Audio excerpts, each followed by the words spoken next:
아침에 눈 뜨자마자 가장 먼저 손이 가는 음식, 여러분은 뭐 드시나요? 많은 분들이 아마 계란이라고 떠올리실 겁니다. 저도 현장에서 상담하다 보면 50대 이후 분들 중에 아침마다 계란을 챙겨 드신다는 이야기를 정말 자주 듣습니다. 단백질 보충하려고 뇌에 좋다니까 준비하기 편해서 말이죠. 그런데 이상하게도요. 이렇게 매일 계란을 드시는데도 속은 늘 더부룩하고 관절이 이유 없이 쑤시고 검사에서는 수체 관리가 필요하다는 말만 반복해서 듣는 분들이 적지 않습니다. 몸에 좋으라고 먹는 음식이 오히려 몸을 불편하게 만들고 있다면 그건 음식 자체보다 먹는 방식에 문제가 있을 가능성이 큽니다. 저는 30년간 중년 이후 식습관과 염증 반응을 연구해온 박재훈입니다. 오늘은 계란 하나를 놓고도 몸이 편안해지는 사람과 더부룩해지는 사람이 왜 갈리는지 그 차이를 현실적으로 정리해 드릴게요. 계란을 왜 이런 식으로 먹으면 안 되는지, 그리고 같은 계란이라도 어떻게 먹어야 몸이 편안해지는지 그 이야기를 차근차근 풀어보겠습니다. 사실 많은 분들이 계란만 탓하고 끊어버리시는데요. 정작 문제는 계란 옆에 늘 붙어있던 습관이었던 경우가 훨씬 많아요. 어떤 음식과 함께 먹느냐, 언제 먹느냐, 어떤 상태로 보관했느냐에 따라 같은 계란인데도 몸의 반응이 완전히 달라집니다. 요즘 아침 식사 후에 속이 불편하셨다면 끝까지 한번 들어보시고 여러분 생각도 댓글로 남겨주세요. 얼마 전 상담에서 62세 김정훈님 이야기가 기억에 남습니다. 김정훈님은 아침마다 삶은 계란 2개를 챙겨 드셨어요. 건강 챙기는 느낌이 들어서요. 그런데 문제는 식후였습니다. 배가 빵빵하게 차고 트림이 자주 나오고 어떤 날은 변비처럼 막히다가 또 어떤 날은 갑자기 불편해지기도 했습니다. 본인은 나이 들면 원래 그런가 보다 하고 넘겼는데 검사에서 수치 관리 얘기를 들을 때마다 마음이 더 불안해졌다고 하시더군요. 저는 식단을 하나씩 되짚다가 딱 한 가지를 바꾸자고 했습니다. 계란을 끄는 게 아니라 조합과 타이밍만 바꿨어요. 며칠 지나지 않아 김정훈님 아침 컨디션이 달라졌다고 하셨습니다. 이 영상을 끝까지 보시면 여러분의 식습관을 완전히 바꿀 수 있는 중요한 지혜를 얻게 되실 겁니다. 오늘 이야기를 끝까지 듣고 실천하셔야만 진정한 변화를 경험할 수 있습니다. 혹시 아직 구독과 좋아요를 누르지 않으셨다면 지금 바로 눌러주세요. 이 채널은 여러분의 건강한 노년을 응원합니다. 뒤에 나올 단 하나의 습관이 모든 것을 바꿀 수 있습니다. 끝까지 보지 않으시면 가장 중요한 실천법을 놓치게 되는 거예요. 그럼 이제 왜 이런 차이가 생기는지 계란을 망치는 조합부터 짚어보겠습니다. 단백질이 탄닌 성분과 만나면 소화가 지연될 수 있다는 거 아시나요? 특히 위장 움직임이 느려진 중년 이후엔 더 쉽게 더부룩함으로 이어집니다. 탄닌이 단백질과 결합해 침전처럼 뭉칠 수 있다는 내용이 해외 영양학 자료에서 반복적으로 언급되고 있어요. 이게 왜 문제가 되냐면요. 위 속에서 소화가 제대로 안 되고 그냥 무겁게 앉아있는 느낌이 들거든요. 61세 최영진님은 아침 계란 후에 감을 먹는 습관이 있었는데 속이 꽉 막힌 느낌이 심해졌다고 하시더라고요. 감만 먹으면 괜찮았고 계란만 먹으면 또 괜찮았는데 둘을 같이 먹는 순간부터 문제가 시작됐다는 거예요. 처음엔 별 생각 없이 과일이 소화를 도와줄 거라고 생각하셨대요. 그런데 오히려 반대였던 거죠. 계란을 먹었다면 감이나 홍시 같은 탄닌 많은 과일은 최소 2시간 뒤로 미루는 게 좋습니다. 과일이 나쁘다는 뜻이 아니라 타이밍이 문제라는 거예요. 감 말고도 떫은 맛 나는 과일들, 예를 들면 덜 익은 바나나나 떫은 배 같은 것도 마찬가지예요. 여러분도 계란 먹고 과일 바로 드시는 날이 있으신가요? 계란 먹고 바로 진한 커피나 차를 드시는 분들 많으시죠? 이게 생각보다 큰 문제가 될 수 있습니다. 차나 커피의 성분이 철분 흡수를 방해할 수 있다는 점을 아셔야 해요. 특히 계란은 철분과 단백질이 함께 있는 식품이라 타이밍이 더 중요합니다. 차의 성분이 철 흡수를 낮춘다는 내용이 여러 보건기관 자료에서도 흔히 안내되고 있어요. 58세 박성우님은 계란 먹고 바로 커피를 마시는 습관이 있었는데 오후만 되면 멍하고 피곤하다고 했어요. 아침에 단백질도 챙기고 커피도 마시는데 왜 이렇게 기운이 없을까 고민하셨대요. 알고 보니 커피 때문에 계란의 영양소가 제대로 흡수되지 못하고 있었던 거죠.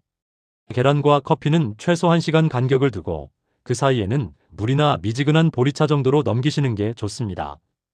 커피를 끊으라는 게 아니라 순서를 바꾸라는 겁니다. 1시간만 미루면 되는 건데 이게 습관이 안 되면 매일 영양소를 놓치는 셈이 되는 거예요. 녹차나 홍차도 마찬가지입니다.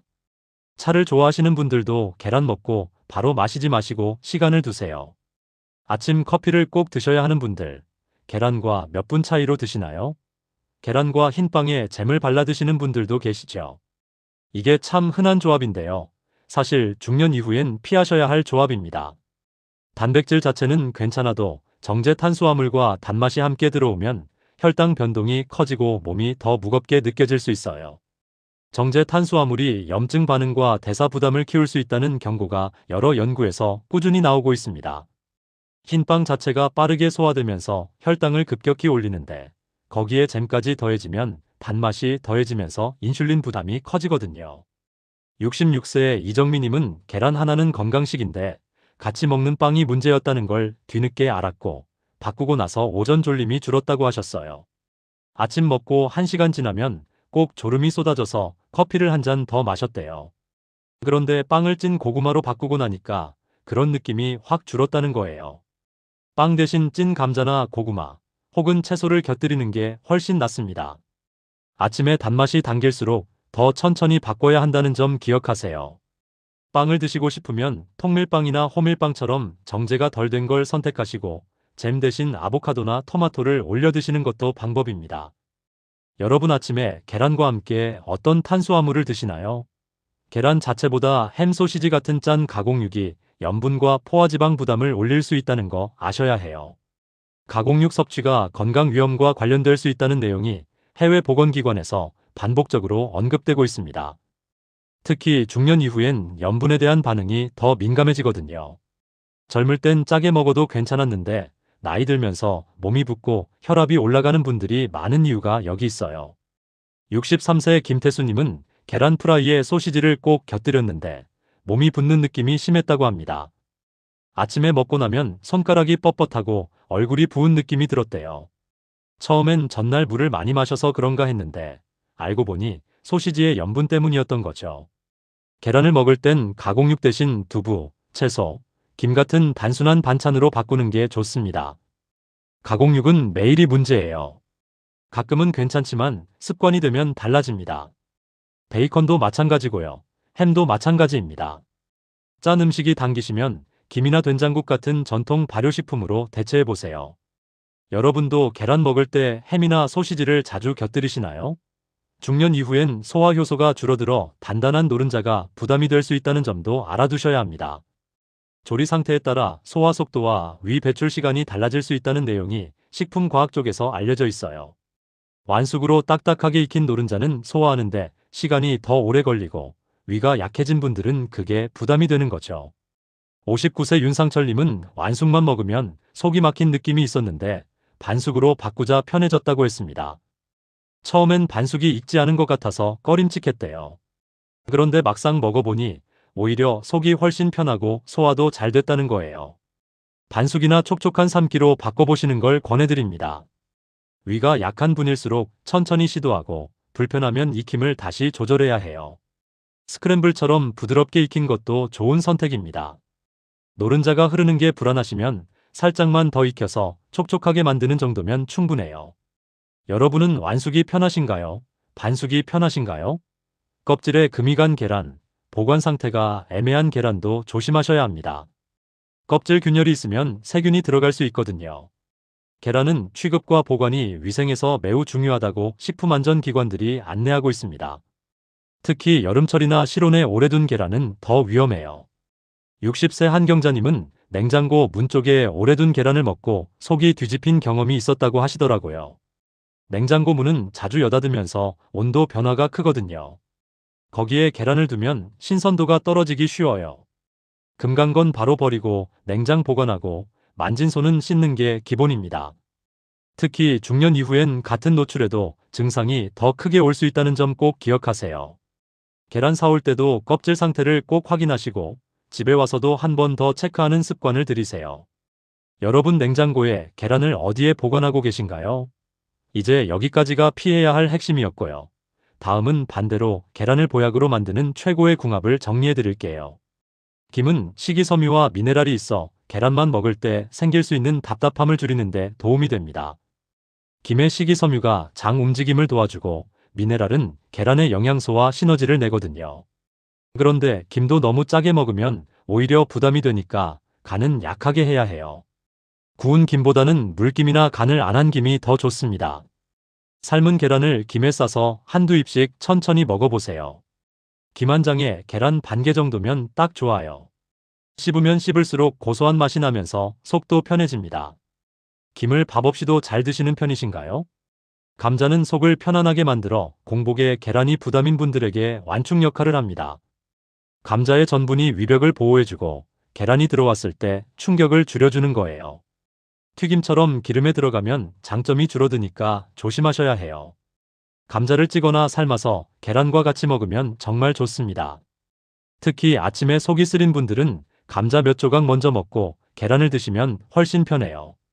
감자는 차갑게 식혀도 괜찮고 따뜻할 때 먹어도 좋아요. 본인 취향에 맞게 드시면 됩니다. 소금 살짝만 뿌려서 드셔도 맛있고 아무것도 안 뿌려도 고소한 맛이 계란과 잘 어울립니다. 아침에 속쓰림 있으신 분들, 계란 단독으로 드시진 않나요?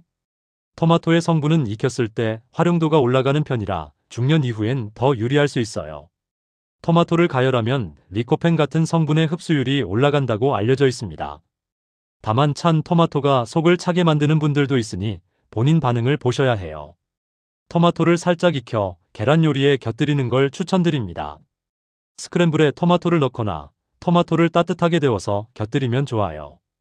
방울토마토를 반으로 잘라서 팬에 살짝 볶아내면 단맛도 올라가고 소화도 잘 됩니다. 올리브오일 한 방울 두르고 볶으면 더 좋고요. 토마토 드시면 속이 편한 편이신가요?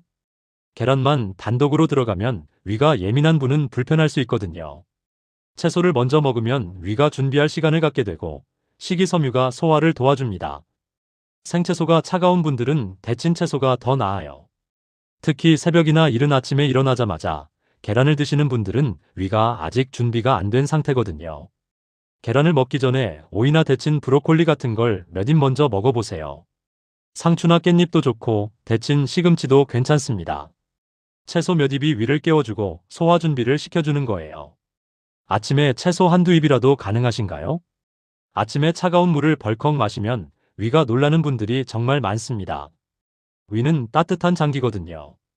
갑자기 찬물이 들어오면 수축하면서 소화 능력이 떨어져요. 커피로 수분을 대신하면 오히려 더 건조해질 수 있다는 것도 아셔야 해요. 커피는 이뇨작용이 있어서 수분을 빼앗아 가거든요. 미지근한 물 한 컵으로 시작한 뒤 계란을 드시는 게 가장 좋습니다. 물이 위를 깨우고 소화액 분비를 준비시켜줘요. 물 온도는 체온 정도면 딱 좋아요. 너무 뜨거울 필요 없고 미지근하게 입에 닿았을 때 부담 없는 정도면 됩니다. 아침 첫 물 차갑게 드시나요? 미지근하게 드시나요? 저녁 늦게 단백질이 들어오면 더부룩함이 길어질 수 있습니다. 밤엔 소화 능력이 떨어지거든요. 밤에 출출하다고 계란만 먹는 습관이 반복되면 잠이 불편해질 수 있어요. 계란은 가능하면 해가 떠 있을 때 드시는 게 제일 좋습니다. 아침이나 늦어도 이른 저녁까지가 적당해요. 저녁 7시 이후엔 가능하면 피하시는 게 좋고요. 정 드셔야 한다면 반개 정도로 줄이시는 것도 방법입니다. 밤에는 소화가 느려서 같은 양을 먹어도 부담이 더 크거든요. 여러분은 계란을 주로 아침에 드시나요? 저녁에 드시나요? 계란 먹을 때 물 한 모금씩 천천히 곁들이면 목 넘김도 편하고 소화에도 도움이 됩니다. 급하게 먹으면 위가 부담스러워할 수 있으니까요. 한 입 먹고 물 한 모금, 이 리듬을 지키는 것만으로도 속이 훨씬 편해집니다. 물이 음식물을 부드럽게 만들어주고 소화를 도와주거든요. 특히 삶은 계란처럼 퍽퍽한 느낌이 있는 경우엔 물이 정말 중요해요. 천천히 씹으면서 물을 조금씩 마시면 목에 걸리는 느낌도 없고 소화도 훨씬 잘 됩니다. 여러분은 식사 중에 물을 자주 드시는 편이신가요? 계란을 먹은 날은 점심이나 저녁에 또 다른 고단백 음식을 과하게 드시지 않는 게 좋습니다. 하루 전체 단백질 균형을 봐야 하거든요. 아침 계란, 점심 고기, 저녁 생선까지 가면 중년 이후엔 소화 부담이 커질 수 있어요. 단백질이 필요한 건 맞지만 한꺼번에 몰아서 먹는 것보다는 적당히 분산하는 게 중요합니다. 아침에 계란 드셨으면 점심엔 두부나 콩 같은 식물성 단백질로 가볍게 가시고 저녁엔 채소 위주로 드시는 게 속이 편해요. 여러분은 하루에 단백질을 몇 끼나 챙겨 드시나요? 계란을 먹고 나서 바로 눕거나 소파에 앉아 계시는 것도 피하셔야 해요. 식후엔 가볍게 움직여주는 게 소화에 도움이 됩니다. 설거지를 하시든 집안을 천천히 걸으시든 10분 정도만 움직여주세요. 소화가 훨씬 잘 되고 더부룩한 느낌도 줄어듭니다. 식후 바로 누우면 역류할 수 있으니 최소 30분은 앉아 계시거나 가볍게 움직이시는 게 좋아요. 여러분은 식후에 어떻게 보내시나요? 이제 마지막으로 오늘 내용을 딱 정리해 드리겠습니다. 저는 30년간 중년 이후 식습관과 염증 반응을 연구해온 박재훈입니다. 오늘 이야기의 결론은 단순합니다. 계란은 해로운 음식이 아니라 중년 이후에는 조합과 순서가 건강을 가른다는 겁니다. 많은 분들이 계란만 탓하고 끊어버리는데 사실은 계란 옆에 늘 붙어있던 습관이 문제였던 경우가 훨씬 많아요. 계란과 감 같은 탄닌 많은 과일을 바로 부쳐 먹거나 계란 먹자마자 진한 커피로 마무리하거나 흰빵 잼처럼 달고 정제된 탄수화물과 같이 먹는 순간 속이 더부룩해지고 몸이 무겁게 느껴질 수 있습니다. 반대로 김이나 찐 감자, 따뜻하게 곁들인 토마토처럼 소화와 컨디션을 배려하는 조합을 붙이면 같은 계란인데도 몸이 훨씬 편해집니다. 잘못된 상식은 계란은 무조건 건강식이니 아무렇게나 먹어도 된다는 생각이고, 올바른 관리는 내 몸 상태에 맞춰 조합과 타이밍을 바꾸는 겁니다. 관리를 놓치면 속 불편함이 반복되고 컨디션이 무너질 수 있지만 제대로 맞추면 아침 에너지가 안정되고 식사 후 느낌부터 달라집니다. 탄닌 많은 과일은 계란 먹고 최소 2시간 뒤로 미루고, 커피는 1시간 간격을 두고, 흰빵 대신 찐 감자나 채소를 곁들이고, 가공육 대신 김이나 두부를 선택하고, 완숙보다는 반숙이나 촉촉한 삶기로 바꿔보는 것만으로도 몸의 반응이 달라집니다. 특히 금이 간 계란이나 보관 상태가 애매한 계란은 절대 먹지 마시고 냉장 보관을 철저히 하셔야 합니다. 중년 이후엔 같은 노출에도 증상이 더 크게 올 수 있다는 점 꼭 기억하세요. 오늘 당장 실천할 한 가지를 딱 드릴게요. 내일 아침 계란을 드신다면 커피는 1시간 뒤로 미루고 대신 김 한 장이나 찐 감자 몇 조각을 곁들여 보세요. 미지근한 물 한 컵으로 시작해서 채소 몇 입 먼저 먹은 뒤 계란을 드시고 물을 한 모금씩 천천히 곁들이면서 식사하는 겁니다. 이것만 바꿔도 아침 컨디션이 완전히 달라지는 걸 느끼실 수 있을 거예요. 다음 영상에서는 중년 이후에 특히 많이들 헷갈리는 단백질 섭취의 적정량, 그리고 어떤 단백질을 어떤 시간대에 먹어야 속이 편한지 더 구체적으로 이어서 알려드리겠습니다. 여러분은 계란을 드시고 난 뒤에 몸이 편한 날이 더 많으신가요? 더부룩한 날이 더 많으신가요? 댓글로 남겨주세요.